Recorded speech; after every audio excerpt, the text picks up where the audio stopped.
तो दोस्तों आज हम फिर से आपके लिए लेकर आए हैं देश दुनिया की सभी ताजा बड़ी खबरें। फटाफट एक एक कर विस्तार से आज आपको बताएंगे, तो वीडियो को अंत तक जरूर देखें। दोस्तों वीडियो बनाने में हमें काफी मेहनत लगी है, तो वीडियो को दिल से लाइक कर दीजिए। दोस्तों पहली खबर में आपको बता दें कि आतंकवाद को लेकर पाकिस्तान ने यूएन में मोदी सरकार को दिया बड़ा झटका। मोदी सरकार द्वारा लाए जा रहे प्रस्ताव पर पाकिस्तान, चीन ने लगाई रोक। अमेरिका, भारत को दिया, दोनों ही देशों ने मिलकर तगड़ा झटका। वहीं आपको बताएंगे दोस्तों कि बिल्किस बानो के दोषियों को रिहा कर देश को किया है शर्मसार। कांग्रेस पार्टी ने अमित शाह से मांगा इस्तीफा।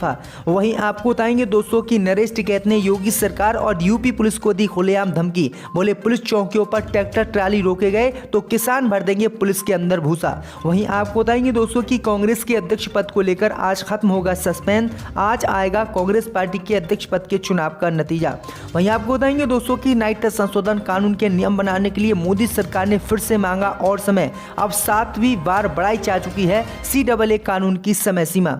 वहीं आपको बताएंगे दोस्तों कि अमेरिका से लाया गया 39 करोड़ का गांजा एयरपोर्ट पर हुआ जब्त। 46 किलो था वजन। तो दोस्तों सभी खबरों को आपको एक एक कर बताने वाले हैं। वीडियो को लाइक कर चैनल को सब्सक्राइब कर दें और हमें कमेंट करके बताएं कि आपके जिले किस राज्य से हमारी खबरों को देख रहे हैं। इसी बीच पर तो दोस्तों अगली खबर की ओर, तो आतंकवाद को लेकर चीन पाकिस्तान से मोदी सरकार को लगा यूएन में बड़ा झटका। अमेरिका, भारत के प्रस्ताव पर चीन पाकिस्तान ने लगाई रोक। जब दोस्तों आपको बता दें कि संयुक्त राष्ट्र में एक बार फिर से चीन और पाकिस्तान ने मिलकर भारत अमेरिका को बड़ा झटका दिया। दरअसल आपको बता दें कि चीन ने भारत और अमेरिका की ओर से संयुक्त राष्ट्र में लश्कर-ए-तैयबा शाहिद महमूद को ग्लोबल आतंकवादी की लिस्ट में शामिल करने के प्रस्ताव पर रोक लगा दी और भारत अमेरिका को दोनों ही देशों ने मिलकर बड़ा झटका दिया। आपको बता दें कि ये चौथा उदाहरण है जब चीन ने भारत अमेरिका के प्रस्ताव पर रोक लगाई है। अमेरिकी ट्रेजरी विभाग ने दिसंबर 2016 में महमूद को वैश्विक आतंकवादी घोषित किया था। बता दें कि इससे पहले सितंबर में भारत अमेरिका ने आतंकवादी साजिश मीर को ग्लोबल आतंकियों की लिस्ट में शामिल करने की मांग की थी। इस प्रस्ताव पर चीन ने रोक लगा दी थी। साजिद मीर 26 गायरा का मास्टरमाइंड है। इससे पहले अगस्त में भी पठानकोट हमले के साजिशकर्ता अब्दुल रऊफ को, जून में लश्कर के डिप्टी चीफ और आतंकी हाफिज सईद के भाई अब्दुल रहमान मक्की और अब लश्कर के शाहिद महमूद को ग्लोबल आतंकी लिस्ट में शामिल किए जाने के प्रस्ताव पर चीन और पाकिस्तान ने मिलकर रोक लगा दी और भारत अमेरिका को तगड़ा यूएन में झटका दिया। तो ये बड़ी अपडेट आ रही दोस्तों। इसी बीच पर तो दोस्तों अगली खबर की ओर, तो बिल्किस बानो के दोषियों को रिहा कर देश को किया शर्मसार। इस्तीफा दें अमित शाह, कांग्रेस ने की मांग। जय दोस्तों आपको बता दें कि कर्नाटक के पूर्व मुख्यमंत्री और कांग्रेस नेता सिद्धरामैया ने बिल्किस बानो के दोषियों की रिहाई मामले में केंद्रीय गृह मंत्री अमित शाह से इस्तीफा मांगा है। उन्होंने कहा है कि गृह मंत्री के कार्यालय ने ही बिल्किस बानो केस के दोषियों को रिहा करने का आदेश दिया। कांग्रेस के दिग्गज नेता ने बिल्किस बानो मामले को लेकर भारतीय जनता पार्टी और विशेष रूप से अमित शाह की आलोचना करते हुए मंगलवार को कई ट्वीट किए। सिद्धरामैया ने ट्वीट किया और कहा कि केंद्रीय गृह मंत्रालय ने बिल्किस बानो मामले के दोषियों को रिहा करने का आदेश दिया है। इससे बीजेपी के नेताओं की क्रूर मानसिकता उजागर होती है। सिद्धरामैया ने कहा है कि गृह मंत्री ने इन अमानवीय गिद्धों को क्षमा दान देकर पूरे देश को शर्मसार किया है, इसलिए गृह मंत्री अमित शाह को अपने पद से इस्तीफा देकर पूरे देश से माफी मांगनी चाहिए। तो ये बड़ी अपडेट आ रही दोस्तों कि गृह मंत्री अमित शाह से सिद्धरामैया ने इस्तीफा मांगा है। अब देखते हैं गृह मंत्री अमित शाह इस पर क्या जवाब देते हैं। इसी बीच पर तो दोस्तों अगली खबर की ओर, तो नरेश टिकैत ने योगी सरकार को दी चेतावनी। बोले पुलिस चौकियों पर ट्रैक्टर रोके गए तो भर देंगे भूसा।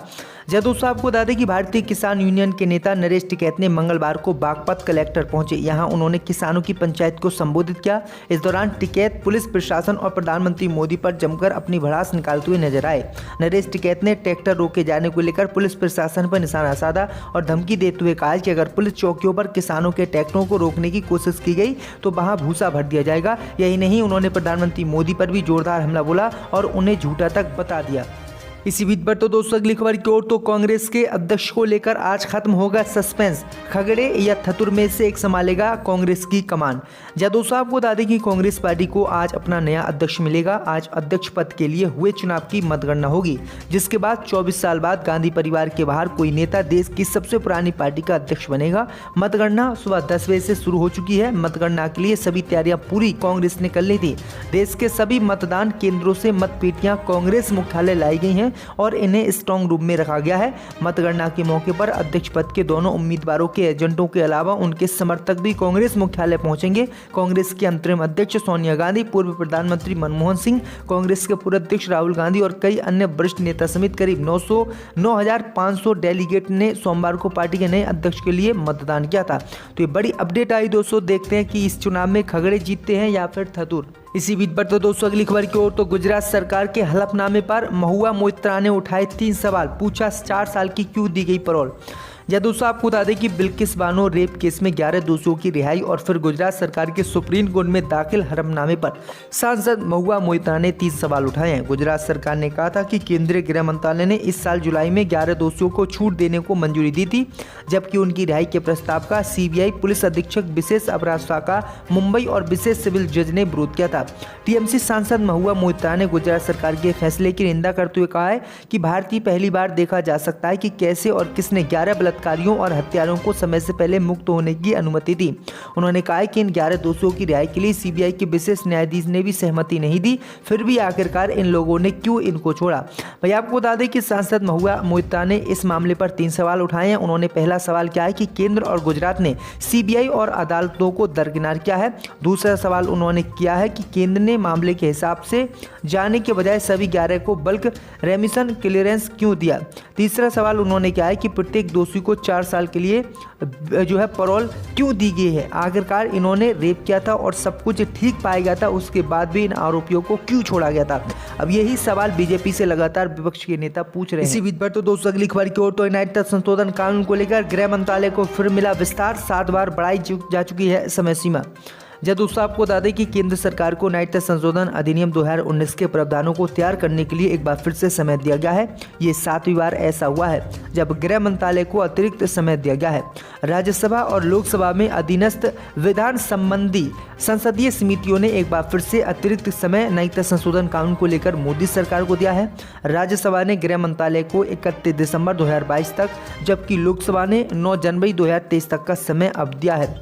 ये CAA के प्रावधान तैयार करने के लिए गृह मंत्रालय को समय सीमा बढ़ाने के लिए दिया गया है और ये पहली बार है जब 7वीं बार मोदी सरकार को ये समय दिया गया। दरअसल आपको बता दें कि 11 दिसंबर 2019 को संसद में मोदी सरकार ने CAA कानून को बनाया था, जिसके बाद इसका विरोध शुरू हो गया था और विरोध लगभग 2020 तक चला था, जब तक कोरोना वायरस नहीं आया था। उसके बाद केंद्र की मोदी सरकार ने इस कानून को वापस लिया था, कोर्ट ने इस पर रोक लगाई थी, लेकिन अब तक मोदी सरकार इसे देश में लागू नहीं कर पाई है और अब मोदी सरकार ने इस कानून में विस्तार करने के लिए, इस कानून को बनाने के लिए 7वीं बार समय मांगा है कि हमें थोड़ा समय और दिया जाए। इसी बीच पर तो दोस्तों अगली खबर की ओर तो अमेरिका से लाया गया 39 करोड़ रुपए का गांजा एयरपोर्ट पर हुआ जब्त, 46 किलो था वजन।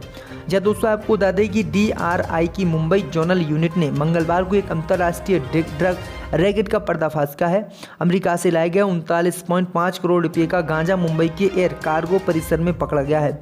अधिकारियों ने बताया है कि खुफिया जानकारी के आधार पर मुंबई जोनल यूनिट के DRR के अफसरों ने अमेरिका से आए 2 कुरियर पैकेज को जब्त किया। इसका वजन 86.5 किलोग्राम है। पुलिस अधिकारियों के अनुसार गांजा बहुत भारी मात्रा में पकड़ा गया है। इसे महाराष्ट्र के भिवंडी ले जाया जा रहा था। इस पूरे रैकेट को पता लगाने के लिए जांच जारी है।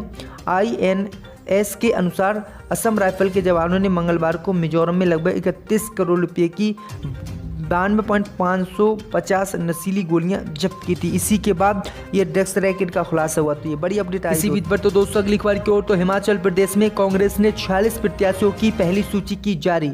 जब दोस्तों आपको बता दें कि हिमाचल प्रदेश विधानसभा चुनाव के लिए कांग्रेस ने मंगलवार देर रात 46 उम्मीदवारों की पहली सूची जारी कर दी है। 5 नए चेहरों सहित 3 महिलाओं पर कांग्रेस ने दाव खेला है। 22 सीटों पर अभी भी पेच फंसा है। इनकी सूची बुधवार को जारी होने के आसार हैं। पहली सूची में प्रतिभा वीरभद्र सिंह गुट के अधिकतर नेता शामिल हैं। कांग्रेस ने पहले प्रत्याशी घोषित करने में भाजपा से बाजी मार ली है। 50 वर्ष से कम आयु के 15 प्रत्याशियों को पार्टी ने टिकट दिया है। वर्तमान 19 विधायकों को पार्टी ने दोबारा प्रत्याशी बनाया है। पूर्व मंत्रियों में कौल सिंह ठाकुर, सुधीर शर्मा, प्रकाश चौधरी और चंद्र कुमार चौधरी को फिर से मौका दिया गया है। कांग्रेस छोड़कर भाजपा में गए कांगड़ा के विधायक पवन काजल और नालागढ़ के विधायक लखविंद्र राणा की सीट पर अभी प्रत्याशी तय नहीं किए गए हैं। इसी बीच पर तो दोस्तों अगली खबर की ओर तो बिल्किस बानो के दोषियों की रिहाई पर बोले हार्दिक पटेल, गलत तरीके से पेश किया जा रहा है। जहां दोस्तों आपको बता दें कि 2002 के गुजरात दंगों में बिल्किस बानो के साथ गैंगरेप और उसके परिवार की हत्या के लिए उम्र कैद की सजा काट रहे 11 लोगों की जल्द रिहाई के लिए केंद्र और गुजरात की कोशिशों के खुलासे के बाद जहाँ विपक्षी दल बीजेपी पर हमलावर हो गए हैं, तो वहीं एक केंद्रीय मंत्री ने इस फैसले पर सरकार का बचाव किया है। केंद्रीय संसदीय कार्य मंत्री प्रहलाद जोशी ने कहा है कि जब सरकार और संबंधित लोगों ने फैसला लिया है तो मुझे इसमें कुछ भी गलत नहीं लगता है। वहीं कुछ महीने बीजेपी में शामिल होने वाले पाटीदार नेता हार्दिक पटेल ने कहा है कि इसे गलत तरीके से पेश किया जा रहा है। तो ये बड़ी अपडेट आई दोस्तों कि हार्दिक पटेल भी किस तरह से संघीय कांग्रेस से निकलने के बाद हो गए हैं। सर आप क्या कहना चाहोगे? देखिए, उत्तर प्रदेश में लॉ एंड ऑर्डर की सिचुएशन बहुत खराब है। किसानों को रौंदा जा रहा है और वो भी जीप से गाड़ियों से।